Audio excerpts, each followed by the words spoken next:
అదేవిధంగా మనకి ఇప్పుడు అందరికీ ఛాన్స్, ఇప్పుడు ఎంతమంది బౌలర్స్ వేస్తాను, బౌలింగ్ అందరికీ ఛాన్స్ వస్తుంది కదా, బ్యాటింగ్ బౌలింగ్. సో ఇవన్నీ కూడా మన గైడ్లైన్స్ మన ప్రెసిడెంట్ గారి దగ్గర నుంచే వచ్చింది. సో ఈరోజు సార్ బిజీగా ఉండి వేరే ప్లేస్కి వెళ్తున్నా కూడా ఇక్కడ మ్యాచ్ జరుగుతుంది, ఒకసారి మిమ్మల్ని కలిసి ఆల్ ది బెస్ట్ చెప్దామని, మీరు వస్తే బాగుంటుందా అని అడిగిన వెంటనే అన్న బిజీ షెడ్యూల్లో కూడా వచ్చి ఇక్కడ వచ్చినారు. సో అన్నకి మనందరం గట్టి క్లాస్ ద్వారా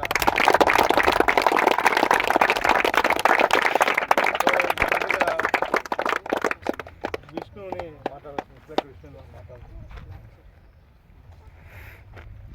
good morning everyone. Good morning sir.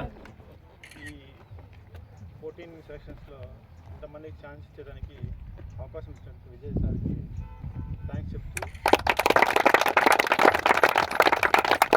ఈ మ్యాచ్లో మీరు ఇంతమందికి ఛాన్స్ వస్తుంది కాబట్టి మీ పర్ఫార్మెన్స్ చేయడానికి ఇక్కడ అవకాశం ఉంది కాబట్టి మీరేదైతే చేయగలుగుతారో అది ఇక్కడ ఫ్రీగా చేయండి, ఎంజాయ్ చేస్తే చేయండి. All the best. Thank you.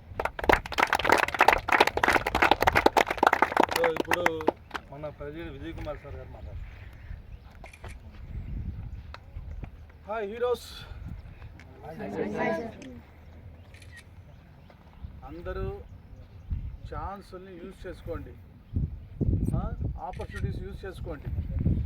Bowlers అయితే బౌలర్స్, బ్యాట్స్మెన్ అయితే బ్యాట్స్మెన్స్ అందరూ కూడా కాన్సన్ట్రేట్ చేయండి. ఇవన్నీ మీకు గ్రోతింగ్ మ్యాచెస్, ఇవే రూట్ లెవెల్ మ్యాచెస్.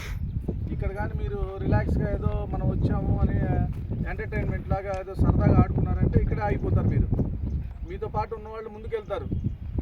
ఓకే, అందరూ కాన్సన్ట్రేట్ చేయండి, ఫోకస్ పెట్టండి, మీ గేమ్ పైన ఫోకస్ పెట్టండి. మంచి స్కోరు, మంచి వికెట్స్ తీయడానికి. అదేవిధంగా ఫీల్డింగ్ చేసేవాళ్ళు కూడా మీరు ఒకవేళ మీ స్కిల్స్లో ఏదో బ్యాటింగ్ బౌలింగ్లో వీక్ అయ్యారనుకో, then you put a effect in to fielding. అందులో కూడా ఫీల్డింగ్ బాగా చేసినా కూడా మీరు సెలక్షన్ ప్రొసీజర్లోకి వస్తారు. కాబట్టి అన్నిట్లో ఉన్నాయి, అన్ని స్కిల్స్లో మీకు ఛాన్సెస్ ఉన్నాయి. కాబట్టి లేదా బ్యాటింగ్ బాగా ఆడలేదు అని చెప్పి అనుకోకండి, ఫీల్డింగ్లో చూపెట్టండి. బౌలర్స్ వికెట్ కీపర్స్ అందరికీ ఆల్ ద బెస్ట్. ఓకే, బాగా ఆడండి. కొద్దిగా వెనక్కి జరగమ్మా, కొంచెం కొంచెం కొద్దిగా. ఆల్ ద బెస్ట్ అందరికీ, బాగా ఆడండి.